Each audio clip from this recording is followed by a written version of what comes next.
आपण कांद्याचं पीक घेतो तर आपलं 10 वर्षापूर्वी कांदा पीक घेणारे आपण शेतकरी बरोबर आहे. आजही आपण कांदा पीक घेतो तर 10 वर्षापूर्वी आपण साधारणतः खत किती घालत होतो? किती घालत होते एकरी? नाही नाही 10 वर्षापूर्वी 10 वर्षापूर्वी एखादी गोल टाकायचं तेव्हा संपूर्ण 1919 फेमस होती. 1919 संपूर्ण भेटले का डीएपी नाही तर संपूर्ण घालायचं आणि युरिया किती घालायचं? हा सुपर फास्फेट आणि युरिया किती घालायचं? फक्त एक अर्धी बॅग बरं का 20 किलो एकरी घालत त्याच्यापेक्षा जास्त नव्हतं घाले आणि तरी आम्हाला 200 प्लस ॲव्हरेज राहायचं त्यावेळेस. आज आम्ही 5-6 पट गेलोय म्हणजे जिथं आम्ही एक गोणी घालायचो तिथं आम्ही 5-5 गोण्यावर गेलोय. आमचं उत्पन्न 5 पट व्हायला पाहिजे होतं नव्हतं सर? व्हायला पाहिजे होतं नव्हतं 5 पट? आम्ही खर्च करतो ना आता 5 पट तरी दुप्पट तरी व्हायला पाहिजे. पण आज आम्ही रिवर्स आलोय सर. 200 प्लसच्या ऐवजी आता 200 मायनस वर आलोय. हे तर सत्य घटना आहे का नाही? का आलो? कधी अभ्यास केला का आपण? का आलो? शेती तीच ना आपली, शेती तीचे बियाणे आपण आजही घरचाच वापरत शक्यतो 99% शेतकरी कांद्याचे बिया घालतो म्हणजे बियाणे त्याचे शेती तिचे पाण्याची पद्धत असते तरी आपण रिवर्स मध्ये का आलो? तर 10 वर्षापूर्वी आपल्या शेतीत सगळे बॅक्टेरिया जेवण होते सर. आज परिस्थिती अशी झाली प्रत्येकाच्या ह्याच्यात आपण जेवणच ठेवले नाही मारून टाकले थोडक्यात. कॉन्क्रिटीकरण केलं, शेतीचं कॉन्क्रिटीकरण केलं, डायरेक्ट कॉन्क्रिटीकरण झालं. शेतीत पहिलं 10 वर्षापूर्वी पेरायला लागलो तर बैल बाजार आहे पेरीत असताना कोणी चप्पल घातली नाही. आज बाई खुरपायला जरी गेले ना तर बिगर चप्पलच खुरपेत नाही. का नाही खुरपेत? तिच्या पायाला ते सहनच व्हायना ना आता. तिच्या पायाला ते सहन म्हणा, तिच्या पायाला सहन झालं तर ते नाही चप्पल घालणार. जी जी जमीन चांगली ना त्याच्यात आजही चप्पल नाही घालणार माणूस.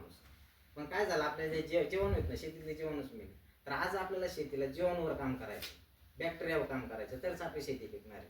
जे आपण एका गोणी परत यायचं आपल्याला त्याच्यासाठी आपल्याला गांडूळ खताचा वापर करावा लागेल, कंपोस्ट खताचा वापर करायला. आता हा येत नाही, हे जे खत येत ना आपण हे जे शेणखत घालतोय सगळ्यात खत गायचा धंदा शेणखत घालतोय.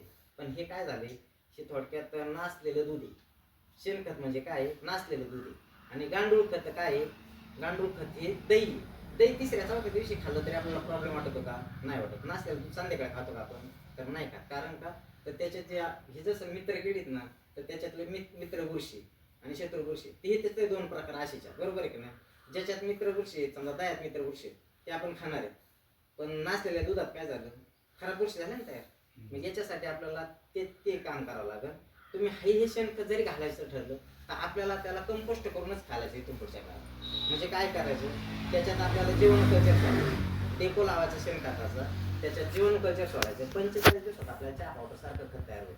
जिथं तुम्ही 10 टन खत घालता ना तिथं आपलं 2 टन काम करेल. म्हणजे आपल्या खतात पण बचत झाली ना.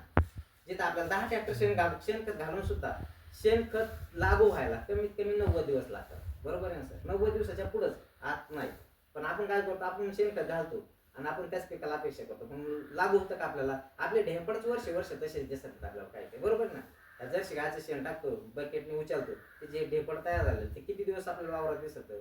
त्याच्या वावरात आपल्याला डोळ्यांनी दिसते तर ते पिकाला लागू होतंय का? तर लागू होत नाही. तर त्याला आपल्याला चहा पावडर तयार करायचं. ज्याला नाही गांडूळ खत शक्य ना त्यांनी कंपोस्ट खत करायला काहीच अडचण नाही. त्याला एक खर्च नाही. एक 100-200 रुपयाचं बॅक्टेरियाचं पाकिट आणायचं, त्याला 200 लिटर बॅरलमध्ये भिजवायचं, त्याच्यात 2-4 किलो गुळ टाकायचा. गुळ तुमचा 2 किलोपासून 5 किलो पर्यंत त्याचा आपल्याला काही साईड इफेक्ट नाही. मग ते गुळ टाकून आपल्याला त्याला तयार करायचं, डेपो लावायचा, त्याला 8 दिवस गार करायचं, पाणी किंवा आपल्या बांबूने होल मारायचं, त्याच्यात एक मात्र पाणी वाटायचं. 45 दिवसापर्यंत आपण थोडं पाणी मारायचं, चहा पावडर सारखं खत तयार होतं. मग आपण ऑर्गॅनिक म्हणजे नेमकी करायचंच काय? जैविक शेती म्हणजे करायचं काय? ते मोठे प्रयोग नाही करायचे आपल्याला.